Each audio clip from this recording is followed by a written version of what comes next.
Transformations are pretty popular across all mediums, and they show when a character has evolved to something. He or she has broken their chains and are surpassing expectations. And transformations are not just tied to love or loss or hate. Hatred for the antagonist is directly tied to fighting and surpassing, exceeding expectations in society and its limitations, breaking those limitations. It's that emotion you get when you've had enough. It's the same type of emotion that leads you to go to the streets and protest your cause. The type of emotion that tells you you'd rather die free and being yourself than what people want you to be, than what society wants you to be. It's when a character is comfortable in their own skin. It's when you are comfortable in your own skin. Taking Persona as a case study because it does it the best. Persona 5 takes this concept and makes it the main hook. It runs with it. It does it well because the transformations don't come from overcoming said bad guys.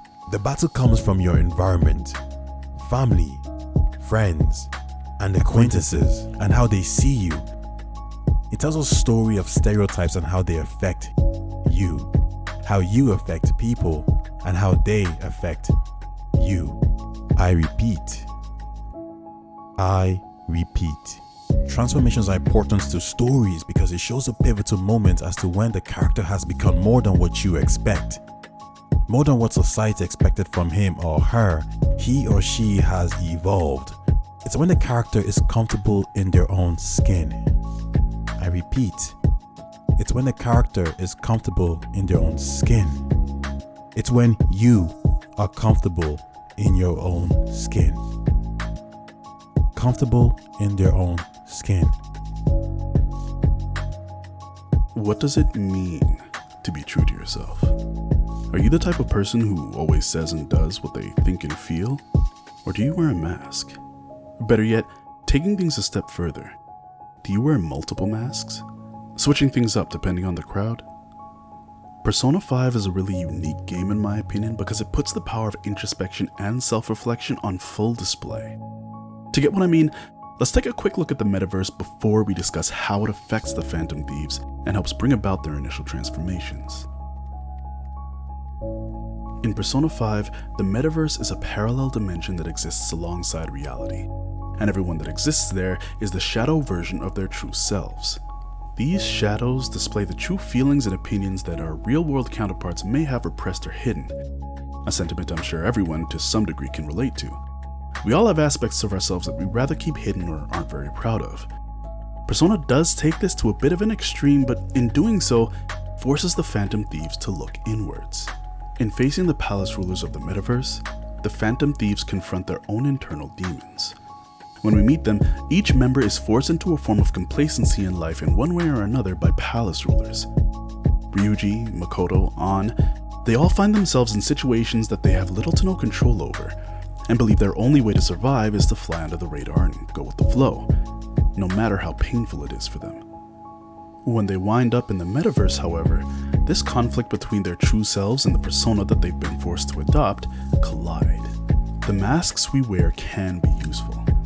I mean, the crew do pretend to be normal members of society by day before adult punishing by night.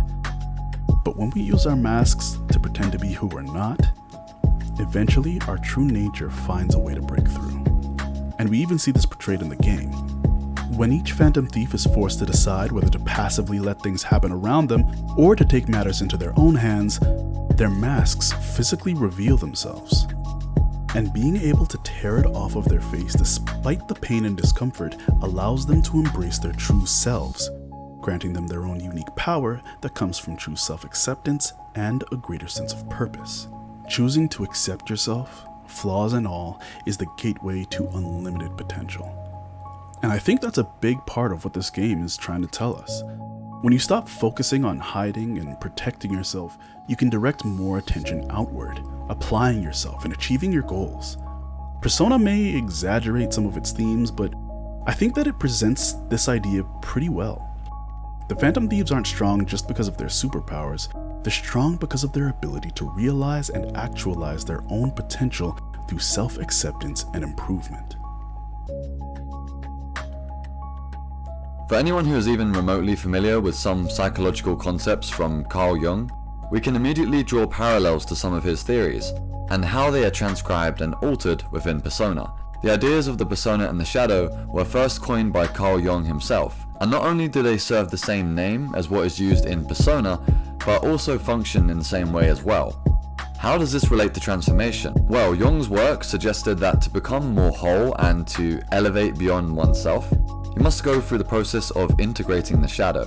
Our shadow is the part of ourselves which we choose to reject due to societal expectations, our idealistic self-concept, or what we are being told by others, that some parts of ourselves are just not acceptable, so we are shamed into hiding it. All of these areas of our psyche go into the background and form our shadow.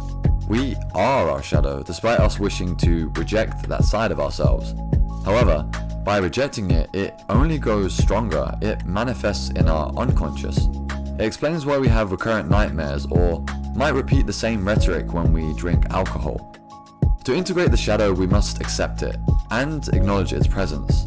It might be our darkest desires, insecurities, or traumas, and only by accepting it can it be maintained and managed. In Persona, the acceptance/integration of the shadow is made literal. After you fight the shadow, then the character will come to accept the shadow as part of them. And only then the shadow is integrated and the person can become whole. Once you are whole, you are closer to understanding yourself and being more aligned and just living a truer, more authentic life, as the things that you aim for are a closer representation of what you actually want, as they are coming from a truer, more genuine version of you, leading to a more prosperous and fulfilling life.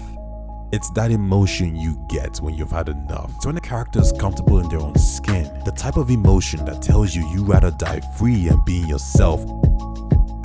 What does it mean to be true to yourself? Are you the type of person who always says and does what they think and feel? To become more whole and to elevate beyond oneself, you must go through the process of integrating the shadow. It's when a character is comfortable in their own skin.